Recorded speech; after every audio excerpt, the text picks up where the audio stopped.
True FM. Dito tayo sa totoo, kapatid. Happy Monday! Welcome na sa ating programang H2H Heart to Heart.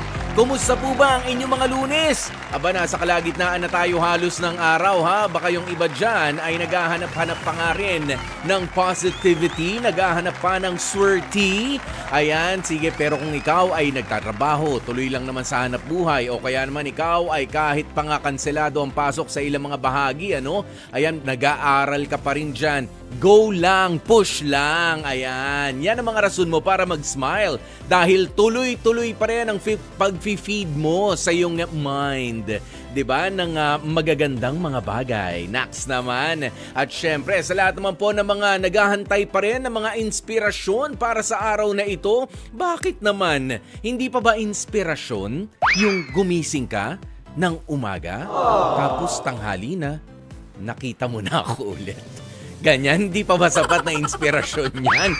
O, kaya naman i-share na ng i-share ang ating live streaming. Okay, yan sa lahat ng ating mga online viewers and listeners. At syempre sa mga nakatutok din sa ating Signal TV Channel 19. Hello po sa inyo mga kapatid. Welcome, Kuya Poy. Isang oras po ninyo makakasama. Opo, para sa ating ang programang H2H Heart to Heart. At syempre, isa pang pampangiti naman para sa inyo, ha? Ay mamimigay po kami ng 250 pesos cash. Ha? Diba? O, kaya i-ready nyo na po ang inyong mga astig comments, ang inyong mga astig advice. I-ready nyo na rin ang inyong mga tenga. Ilakas-lakas nyo na ang inyong mga radyo, ha? At syempre, dahil Lunes nga po ngayon, naku, baka yung iba mga naliligaw na naman. Katokay nyo na ulit. Mars! Mare! 105.9. Oo, yung tinututukan natin, 105.9 sa FM band. Ganon. Mars, ano na naman yung pucho-pucho na pinakikinggan mo?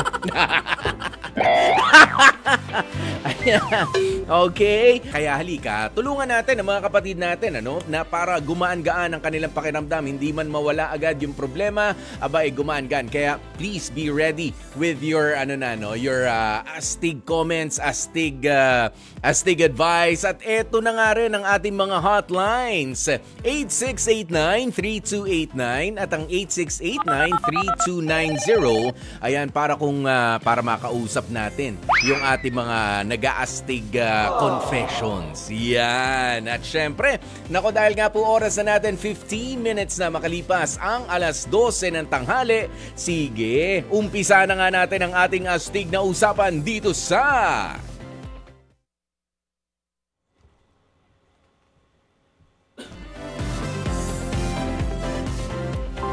H2H Astig Confessions. Gustuhin man na mag-propose na nitong si Leo sa kanyang live-in partner na si Maricar, ay ganito raw po kasi ang nangyayari. Maski siya, hindi niya raw magawa. Bakit?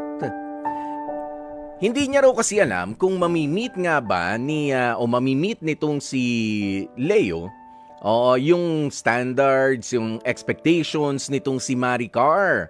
Alam niya ho kasi na may hinihintay pang pasabog ang kanyang partner, ang kanyang jowa para sa proposal.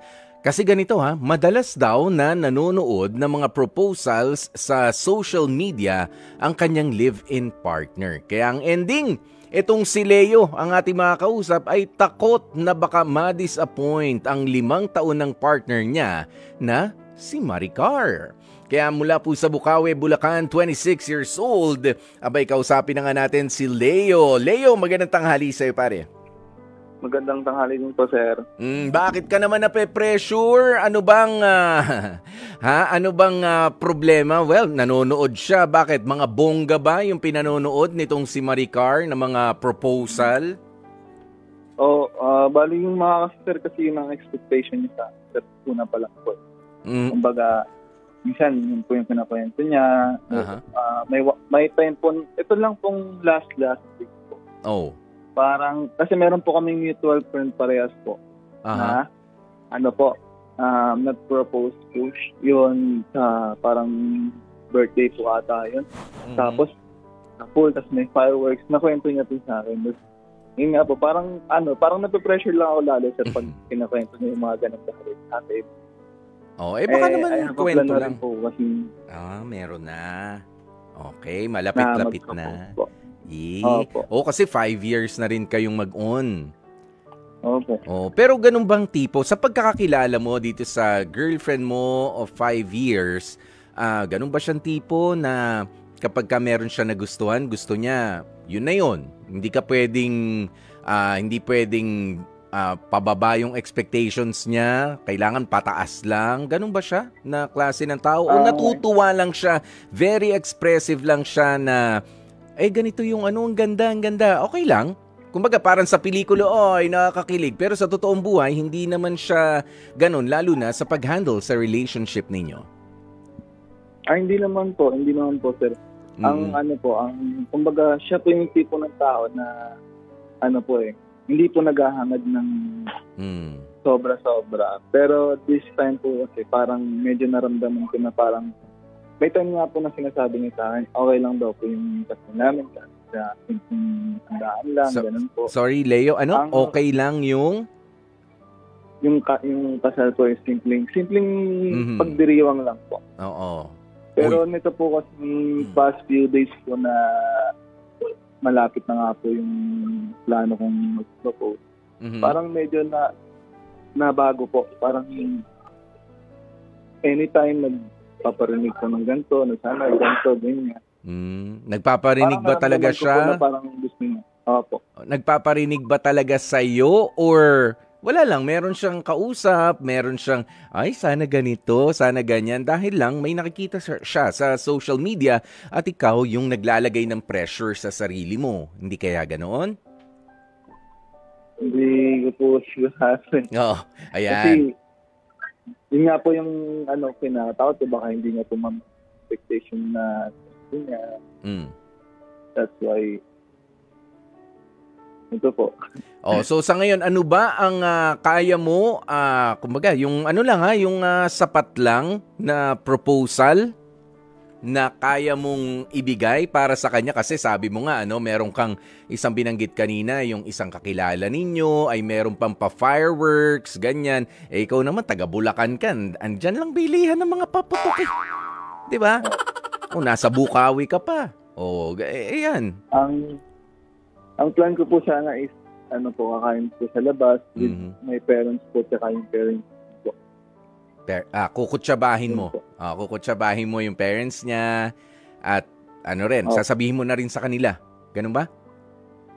Ganun po. Simpleng labas na po. Ganun po. Simpleng labas at yung mga special na mga tao, ha? O kahit na simple lang yung labas na yun, Leo, alam mo ba na marami sa mga naggagawa ng mga proposals na bonggam-bongga ay kasama nila ang kanilang mga friends.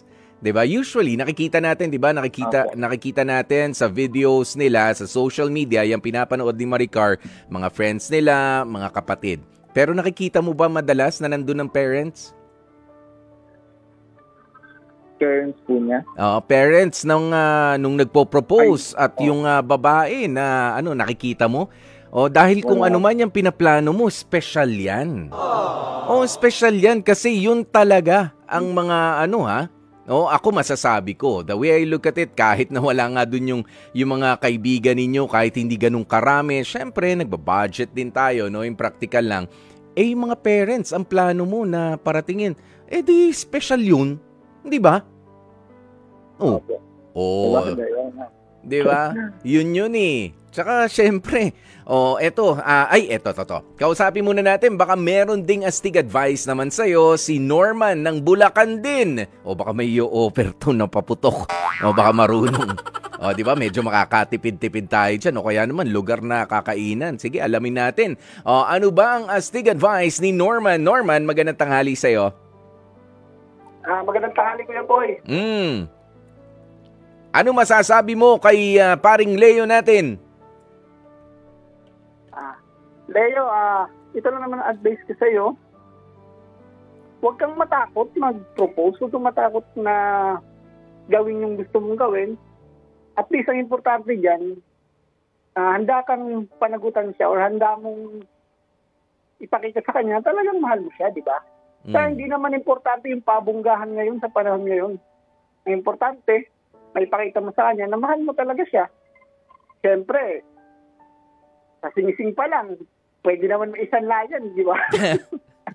Ikaw talaga.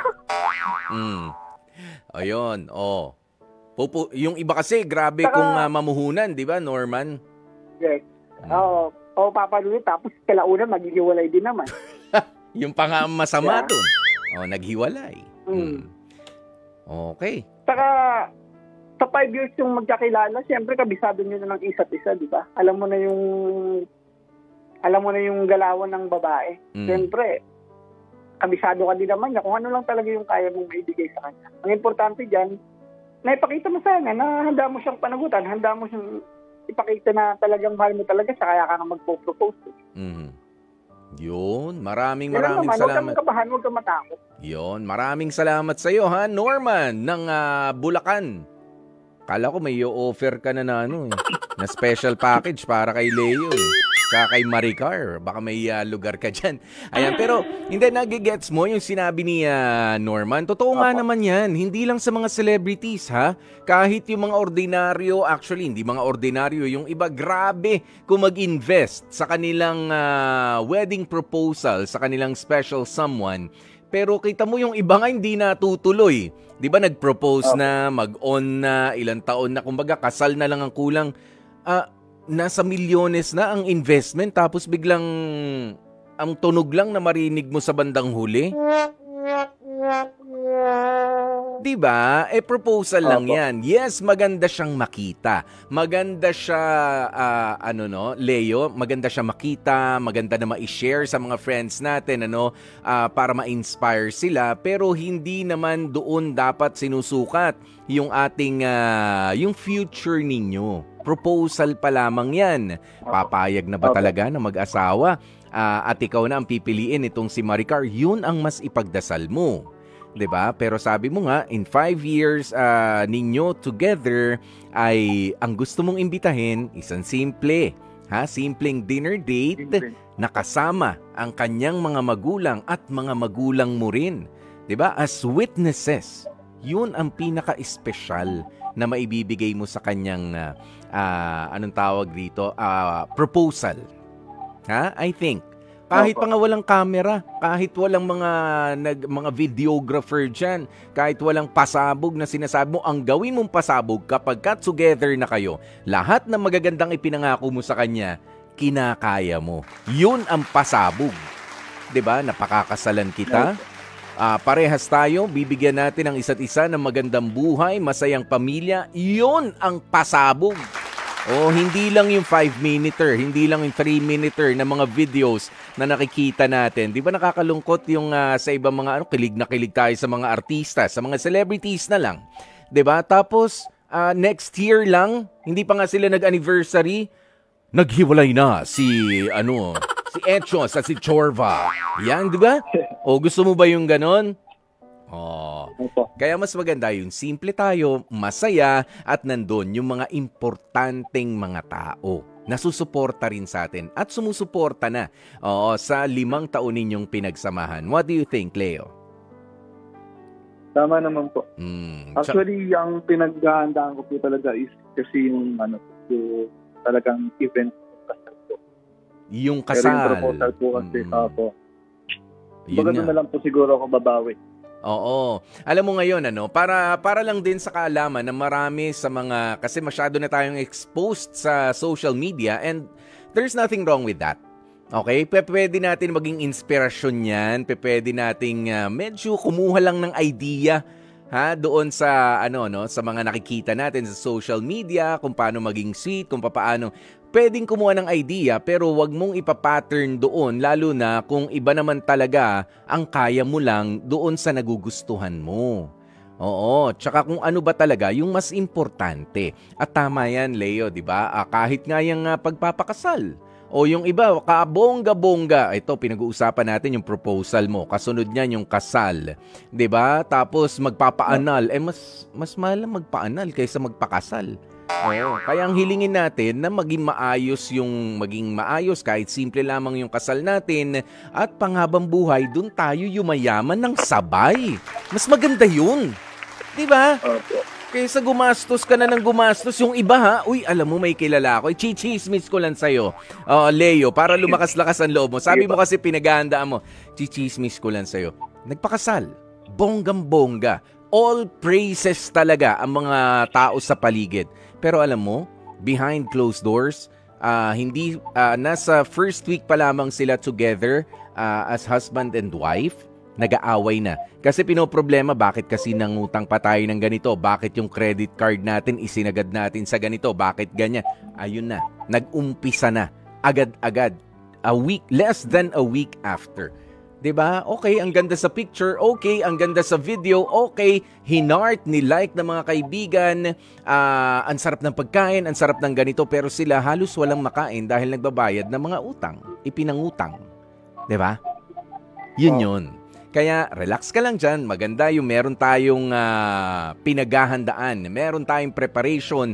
Pero wag nating kalilimutan yung pinakamahalagang preparasyon. Willing ka ba talaga na ibigay ang puso mo at i-share ang buhay mo dito sa taong ito na yayayain mo na ng kasal? I think that is what's more important. Okay? Hindi yung mga trending yung video. Daming likers. Daming nag-heart. Daming pumuso. Hindi yun ang importante. Kayo ba ay heart na heart nyo ang mga simpleng diskarte ng isa't isa? Diba? Parang mas cute yun. So ngayon, may gusto ka bang sabihin para kay Maricar, Leo? Ano ba? Bali, sige, kausapin mo siya. Kumbaga ay nangangako ka ng ganito, ng ganyan. Pwede naman yan. Go ahead, Leo. Hinga muna ng malalim. Alam ko, hindi man sigurado kung ano situation na ano mo. Tama naman si Kuya po yun. Ang mahalaga yung ending. Tapos, wala lang akong pakialam kung mag-guess. Ano ka, basta bandang huli makuulat. Yun lang. Ayun. Keep it simple. Ayan. And special, of course. Ayan, maraming salamat sa'yo. Pero ito, basahin lang natin ang ilan sa mga hashtag Astig Advice din ng mga kapatid natin. Sabi ni Ryan Detesio, hashtag Astig Advice sa akin, wag kang ma-pressure. Kailangan bukal sa loob mo ang mag-propose. Lagi mong i-consider na this is going to be a life-changing decision. Wag kang sumugod ng dahil lang sa na-pressure ka. Ayan, tama yan. Sigurado ka ba ron, Leo? Nape-pressure ka ba? O hindi naman? Gusto mo na rin? Leo? Hello po. Ayan, nape-pressure ka lang ba o gusto mo na talagang mag-propose? Gusto ko na po. Gusto na. Talagang, medyo di na po bata. Yeah, ayaw ng papigil. O ito pa isa. Sabi niya, kung buo naman na ang loob mo at gusto mo na talagang mag-propose, just be yourself and be who you are. Kung ano ang kaya mong ibigay. Kung mahal ninyo ang isa't isa, for sure, she will appreciate it naman. At isa pang pointer ni Ryan Detesio, pagka nag-propose ka, it's always special sa inyong dalawa. It's for you and your partner. Ayan, tama yun ha. Hindi para doon sa mga nagvi-video, hindi para doon sa mga diba? Hindi para doon sa send mo naman sa TikTok. Mag-like yung mga ganyan. Hindi doon. Siya. At nasan pa ba to? Ayan, sandali lang. May sinend daw sa akin si Laila Chicadora. Kailangan ko na bang pakinggan ngayon? Mamaya. Okay. Si Gemma Nacion, sabi niya, hashtag Astig Advice ko, mas okay na yung simple lang. Hindi kailangan pabonggahan ang importante. Kasal kayo at simple at mahal nyo ang isa't isa. Hello kay Gemma Nacion at kay Rex Rempoho ng Paranaque, Eva Com. Thank you so very much. Nako, ang ganda naman ang love question of the day natin ngayon. Parang walang makakarelate. Walang makakarelate dito, ba't ganito? O eto na nga ang love question of the day. Anong toxic relationship ang naranasan mo sa ex-jowa mo o sa partner mo? Ayan. Saan ka na-toxican sa kanya? Wala makakarelate, no? Wala? Ay, daming sumagot eh. Ayan, sabi ni Amara Aquino, nako, yung paulit-ulit na pagloloko at yung pagpapatawad, naku, martir. Ayan, martir na nga, marupok pa. At ang ending, ikaw pa, yung may mali. Oo nga, may mali talaga yung lagi nagpapatawa din. 12 years, 6 times na nahuli ng cheating, magtatanong ka, tapos ikaw pa ang galit. Ayan, isang tromang malala talaga. Ay, nako. Sabi naman ni Ka Panalig, toxic relationship na naranasan ko, nako, may mas papait pa ba sa pagsama niya sa iba? Ouch! Ayan, si Ange Katapang, sabi niya, yung hindi alam, yung hindi mo na alam, yung alam mo na yung totoo, pero pagka tinanong mo siya, todo pagsisinungaling pa at galit pa. Galit pa? Huli na nagalit pa.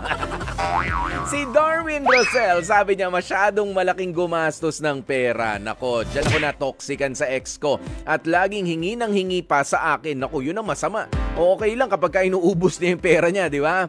Ayan, pero kapag ka inaabala na, pati naman yung mga iniipit-ipit mo lang, hinihingi pa ba? Teka, iba na yun. Ayan, si Ronald Tumbaga, yung sobrang bill mo ko. Bill mo ko nyan. Ha? Yan. Sobrang selosa, pero walang alam sa trabaho sa bahay. Naku po. At paasa rin sa mga magulang. Kaya dapat yung masipag, malawak at marunong humawak ng pera at higit sa lahat, may direksyon ng buhay. Yun ang piliin ninyo. Yan. Yan ang sinasabi ni Ronald Tumbaga. May diin, ano? Ayan, at syempre, pwede nyo pa rin pumbasahin ha, ang ilan pa. Marami pa po mga kasagutan ang ating mga kapatid sa ating love question of the day. Saan ka nga ba na-toxican sa ex mo? Anong toxic trait ng inyong relationship noon? Ang inayawan mo na, kaya ex mo na siya ngayon. Ay, wawa. Bukas pong muli, alas 12 ng tanghali, tayo ay magkatutukan, magkarinigan at magkakawayan dito sa 105.9 True FM para sa programa nating H2H, Heart to Heart. Nakasama nyo nga po ang inyong lingkod. Ako po, si Kuya Poy, ang inyong guwapopoy.